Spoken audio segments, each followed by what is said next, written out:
ശരിക്കും നമ്മളൊക്കെ വിശന്നത് കൊണ്ട് മാത്രമാണോ ഭക്ഷണം കഴിക്കുന്നത്? കഴിഞ്ഞ 2 സെഷനായിട്ട് നമ്മൾ എപ്പോഴും ഭക്ഷണം കഴിക്കണം, എന്ത് കഴിക്കണം, എങ്ങനെ കഴിക്കണം, എത്ര കഴിക്കണം, ഇങ്ങനെയുള്ള കാര്യങ്ങളെ കുറിച്ച് നന്നായിട്ട് നമ്മൾ ഡിസ്കസ് ചെയ്തിട്ടുണ്ട്. വിശപ്പ് എന്ന് പറയുന്നത് സാധാരണഗതിയിൽ നമുക്കൊക്കെ എനർജി കുറയുമ്പോൾ തോന്നുന്ന ഒരു കാര്യമാണ്. എന്നാൽ വിശപ്പ് എന്ന് പറയുന്നത് എപ്പോഴും വിശപ്പ് മാത്രമല്ല. ചിലപ്പോഴൊക്കെ നമുക്ക് ആ ഒരു വീക്ക്നെസ്സും അതുപോലെ തന്നെ ഭക്ഷണം എന്തെങ്കിലും വേണം എന്നുള്ള ഒരു തോന്നലൊക്കെ ഉണ്ടാവാം. എന്നാൽ ഇത് കൂടാതെ ചിലപ്പോഴത് പ്രോട്ടീനോ അല്ലെങ്കിൽ മറ്റ് കാര്യങ്ങൾ വേണ്ടത്ര അളവിൽ കിട്ടുന്നില്ല എന്നുള്ളതാവാം. അതുപോലെ തന്നെ മൈക്രോ ന്യൂട്രിയൻസിന്റെ അളവിലുള്ള കുറവും ആവാം. ചില ആൾക്കാരോട് ഒരു അല്പം കൺഫ്യൂസിംഗ് ആയിട്ടുള്ള കാര്യം എന്താണെന്ന് വെച്ച് കഴിഞ്ഞാൽ പ്രഗ്നൻസി എന്ന് പറയുന്ന ഒരു കണ്ടീഷനാണ്. ആ സമയത്ത് നമ്മുടെ യൂട്രസിന്റെ വലിപ്പം കൂടുന്നതുകൊണ്ട് തന്നെ സ്റ്റൊമക്കിന്റെ വലിപ്പം കുറച്ച് കുറയും, അല്ലെങ്കിൽ അതവിടെ റെസ്ട്രിക്റ്റ് ആയി പോകും. അതുകൊണ്ട് ഒരുപാട് കഴിക്കാൻ പറ്റില്ല. അപ്പൊ പൊതുവെ എല്ലാവരും പറയുന്നത് എന്താണെന്ന് വെച്ച് കഴിഞ്ഞാൽ നീ ഇടയ്ക്കിടയ്ക്ക് കഴിച്ചോ എന്ന് പറയും. അതൊരു തെറ്റായ പ്രവണതയാണെന്ന് കൂടി ഞാനിവിടെ പറയും. അങ്ങനെ കഴിക്കുന്നത് ശരിക്കും പറഞ്ഞു കഴിഞ്ഞാൽ ബ്ലഡ് ഷുഗർ ബാലൻസിന് തെറ്റിക്കുകയാണ് ചെയ്യുക. ഇടയ്ക്കിടയ്ക്ക് കഴിക്കുന്നത് അത് ഒരുപക്ഷെ ഈവൻ ഡയബറ്റിക് റിലേറ്റഡ് ആയിട്ടുള്ള പ്രഗ്നൻസി റിലേറ്റഡ് ആയിട്ടുള്ള ഡയബറ്റീസിലേക്കോ അല്ലെങ്കിൽ ജസ്റ്റേഷണൽ ഡയബറ്റീസ് എന്ന് പറയുമല്ലോ, അതുപോലെയുള്ള മറ്റ് കണ്ടീഷനിലേക്കോ എത്തിക്കാം എന്നുള്ളത് ഒരു ഫാക്റ്റ് ആണ്. ഒരു സംശയം ചോദിക്കാനാണ്. ഗർഭിണികളുടെ ഭക്ഷണക്രമത്തില് ഇടയ്ക്കിടയ്ക്ക് ഭക്ഷണം കഴിക്കുന്ന ഒരു സ്വഭാവം പലരിലുമുണ്ട്. എൻ്റെ വീട്ടിലുണ്ടായിരുന്നവരും അങ്ങനെയൊക്കെ തന്നെയാണ് ചെയ്തിരുന്നത്. ഇടയ്ക്കിടയ്ക്ക് ഭക്ഷണം കഴിക്കുക, അത് അത്യാവശ്യം എന്നാണ് സാർ പറഞ്ഞതായിട്ട് എനിക്ക് മനസ്സിലാക്കാൻ കഴിഞ്ഞത്. അതിനെക്കുറിച്ച് ഒന്നുകൂടി വിശദമാക്കിയാൽ കൊള്ളാം സാർ. പ്രഗ്നൻസി പീരീഡിൽ ആക്ച്വലി യൂട്രസിന്റെ വലിപ്പം കൂടുന്നതിനനുസരിച്ച്, മീൻസ് ബേബി ഗ്രോ ആവുന്നതിനനുസരിച്ച്, വളരുന്നതിനനുസരിച്ച് സ്റ്റൊമക്ക് കുറച്ച് കംപ്രസ് ആയി പോകും. അപ്പൊ ഈ കംപ്രസ് ആവുന്ന സമയത്ത് അതിനകത്ത് ഒരു നേരത്തെ ഭക്ഷണം നമ്മൾ മുഴുവനായിട്ട് ഒരുമിച്ച് കഴിക്കാൻ പറ്റില്ല എന്നാണ്. അതാണല്ലോ ഈവൻ നമ്മൾ സ്കാൻ ചെയ്യാൻ USG എടുക്കാൻ പോകുന്ന സമയത്ത് വെള്ളം കുടിച്ചിട്ട് സ്കാൻ ചെയ്യാൻ പറയുന്നത് അതുകൊണ്ടാണ്. കാരണം അത് കുറച്ചുകൂടി എളുപ്പത്തിൽ നമുക്ക് ആ സ്കാനിങ്ങിൽ, അൾട്രാസൗണ്ട് സ്കാനിങ്ങിൽ അത് കിട്ടും, ഇമേജസ്. ഓക്കെ. അതേ സമയത്ത് അതിന്റെ റിവേഴ്സ് ഒന്ന് ചിന്തിക്കാം. ബേബി ഗ്രോ ചെയ്യുന്നതിനനുസരിച്ച് സ്റ്റൊമക്കിന്റെ സൈസ് കുറയാണ് ചെയ്യുന്നത്. ഈ സ്റ്റൊമക്ക് കുറയുമ്പോഴെന്താ, കൂടുതൽ നമ്മൾ ഭക്ഷണം കഴിക്കാൻ പറ്റില്ല. പക്ഷെ കൂടുതൽ ഭക്ഷണത്തിന്റെ അവിടെ ആവശ്യമുണ്ടോ, കൂടുതൽ ന്യൂട്രീഷന്റെ ആവശ്യമുണ്ടോ എന്നുള്ളത് മനസ്സിലാക്കണം. അങ്ങനെയുള്ള ഒരു വ്യക്തിയിൽ ന്യൂട്രീഷൻ ഡെഫിഷ്യൻസി കൂടി ഉണ്ടെങ്കിൽ തീർച്ചയായിട്ടും നമുക്ക് കൂടുതൽ കൂടുതൽ കഴിക്കാനല്ലേ തോന്നാം. അഗൈൻ കഴിഞ്ഞ ദിവസം ഹിഡൻ ഹങ്കറിനെ പറ്റി പറഞ്ഞത് മൈക്രോ ന്യൂട്രിയൻ ഡെഫിഷ്യൻസി ഉള്ള ആൾക്കാരിൽ ആ ഒരു വിശപ്പ് കൂടുകയും അവർ ഫില്ലർ ഫുഡിലേക്ക് പോവുകയാണ് ചെയ്യുന്നത്. ഫില്ലർ ഫുഡ് എന്ന് പറഞ്ഞു കഴിഞ്ഞാൽ പൊതുവെ നമുക്ക് എന്തെങ്കിലും കഴിച്ചാൽ മതി എന്ന് തോന്നും. അതിന് പ്രത്യേകിച്ച് ന്യൂട്രീഷൻ പാറ്റേണേ നോക്കേണ്ട ആവശ്യമില്ല. ഒരുപക്ഷെ വായയുടെ ടേസ്റ്റോ അല്ലെങ്കിൽ കാർബോഹൈഡ്രേറ്റിന്റെ അളവോ മാത്രം നോക്കിയാൽ മതി.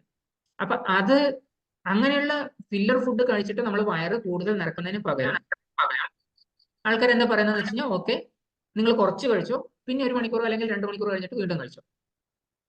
അവിടെ ബുദ്ധിമുട്ട് എവിടെയാണ് വരുന്നതെന്ന് വെച്ച് കഴിഞ്ഞാൽ ഇത് ജസ്റ്റേഷണൽ ഡയബറ്റീസിലേക്ക് എത്തിക്കും. കാരണം ഓൾറെഡി കഴിച്ചിരിക്കുന്ന ഭക്ഷണം ഫില്ലർ ഫുഡാണ്.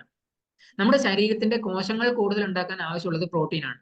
പ്രോട്ടീന്റെ പെർസെന്റേജ് സാധാരണഗതിയിൽ 1 ഗ്രാം പെർ ബോഡി വെയിറ്റ് ആണ് ഒരാൾക്ക് ആവശ്യം. 0.8 to 1 ഗ്രാം എന്ന് വെച്ച് കഴിഞ്ഞാൽ 60 കിലോ ഉള്ള ഒരു ലേഡി കൺസീവ് ആവുന്ന സമയത്ത് അവർക്ക് ഏകദേശം 60 ഗ്രാം പ്രോട്ടീനെ ഒരു ദിവസം ആവശ്യമുള്ളൂ. നോർമലി ഇന്ത്യയിലുള്ള 80% ആൾക്കാരും പ്രോട്ടീൻ ഡെഫിഷ്യന്റ് ആണ്. ഓക്കെ, നമ്മളോ നിങ്ങളോ അല്ലെങ്കിൽ ഈ പ്രഗ്നന്റ് ലേഡിയോ 20% വരുന്നുണ്ടോ എന്ന് എനിക്കറിയില്ല. എനിവേ, അതൊരു ഭാഗത്ത് നിൽക്കട്ടെ. ഈ ലേഡി പ്രഗ്നന്റ് ആയി കുട്ടിയുടെ ഗ്രോത്ത് വരുന്ന സമയത്ത് ഓട്ടോമാറ്റിക്കലി നമ്മുടെ പ്രോട്ടീൻ റിക്വയർമെന്റ് 2 ശരീരത്തിന് വേണ്ടത് ആണ്. എന്ന് വെച്ച് കഴിഞ്ഞാൽ ഓൾമോസ്റ്റ് 1.75 ഗ്രാം ആണ് അവിടെ ആവശ്യമുള്ളത്.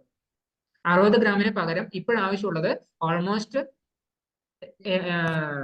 105 ഗ്രാം ആണ്. നേരത്തെ ഞാൻ പറഞ്ഞു 60 ഗ്രാം പോലും കഴിക്കാൻ സാധ്യതയില്ല.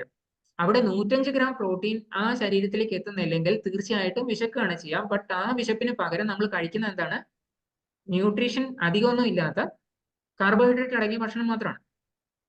അത് 2 മണിക്കൂർ കൂടുമ്പോഴോ 4 മണിക്കൂർ കൂടുമ്പോഴോ കഴിച്ചതുകൊണ്ട് ഒരുപാട് ഗുണം ഉണ്ടാവില്ല. പക്ഷേ ഈ പ്രോട്ടീന്റെ അളവിന് പകരം നമ്മൾ അവിടെ കാർബോഹൈഡ്രേറ്റ് കഴിക്കുമ്പോൾ ഓട്ടോമാറ്റിക്കലി ഇൻസുലിന്റെ അളവ് കൂടുന്നു. ശരീരത്തിൽ ആ ഷുഗർ എവിടെയെങ്കിലൊക്കെ ബാലൻസ് ചെയ്ത് കൊണ്ടുപോകണ്ടേ, അല്ലെങ്കിൽ എനർജിയിലേക്ക് കൺവേർട്ട് ചെയ്യണ്ടേ. അപ്പൊ ആ ഇൻസുലിൻ ഈവൻ അതിനെ ഫാറ്റിലേക്ക് കൺവേർട്ട് ചെയ്യുകയാണ് ചെയ്യുന്നത്. അതൊരു പക്ഷേ ഇൻസുലിൻ റെസിസ്റ്റൻസിലേക്കോ ഈവൻ ഡയബറ്റീസിലേക്കോ എത്തിക്കാം. ജസ്റ്റേഷണൽ ടൈമിൽ കാണുന്ന പല കാര്യങ്ങളും പിന്നീട് വീണ്ടും വരാൻ സാധ്യത. ജസ്റ്റേഷണൽ ഡയബറ്റീസ് ഉണ്ടോ, ഓക്കെ, അത് മാറും. മേ ബി ഒരു 6 മാസം കഴിയുമ്പോഴേക്കും മാറുന്ന പറയാം. പക്ഷെ ആ വ്യക്തിയിൽ ഡയബറ്റീസ് വരാനുള്ള സാധ്യത വെരി ഏർലി ആയിരിക്കും. സാധാരണ ആ വ്യക്തിയിൽ നോർമലി ഒരു ലേഡിക്ക് ഡയബറ്റീസ് വരാനുള്ള സാധ്യത 60 വയസ്സോ അല്ലെങ്കിൽ 55 വയസ്സിനോ ശേഷം ആയിരുന്നെങ്കിൽ ജസ്റ്റേഷണൽ ഡയബറ്റീസ് വന്ന ഇതേ ലേഡി ആണെങ്കിൽ അവർക്ക് അത് 40-45 ആകുമ്പോഴേക്ക് കാണും. കാരണം പാൻക്രിയാസിന് ഓൾറെഡി പലതരത്തിലുള്ള എല്ലാം ഹോർമോൺ കൺട്രോൾഡ് ആണ്. അപ്പൊ പാൻക്രിയാസിന് ഓൾറെഡി പലതരത്തിലുള്ള മെസ്സേജസ് കിട്ടിക്കഴിഞ്ഞു. ഇത് കൂടാതെ ഈ ലേഡി എഗൈൻ കൂടുതൽ ഫാറ്റ് സ്റ്റോറേജ് ചെയ്തിട്ടുണ്ടെങ്കിൽ ലെപ്റ്റിൻ റെസിസ്റ്റൻസ് ഉണ്ടാവുകയും ചെയ്യും. എന്ന് വെച്ച് കഴിഞ്ഞാൽ ഈവൻ ബ്രസ്റ്റ് ഫീഡിങ് ഇല്ലെങ്കിൽ പോലും സപ്പോസ് എന്തെങ്കിലും കാരണം കൊണ്ട് ആ ലേഡി ഡെലിവറി കഴിഞ്ഞിട്ട് ബ്രസ്റ്റ് ഫീഡിങ് വേണ്ടത്ര ഇല്ല, അല്ലെങ്കിൽ പാല് കുറവായിരുന്നു എന്ന് ചിന്തിക്കാം. പക്ഷെ അവരിൽ ഫാറ്റ് സ്റ്റോറേജ് ഉള്ളത് കൊണ്ട് അവർക്ക് പിന്നെയും കൂടുതൽ വിശപ്പുണ്ട്. അപ്പോൾ മേ ബി വിത്തിൻ 2 years തന്നെ പലതരത്തിലുള്ള മെറ്റബോളിക് പ്രോബ്ലംസിലേക്ക് അവർ പോകാൻ സാധ്യതയുണ്ട്.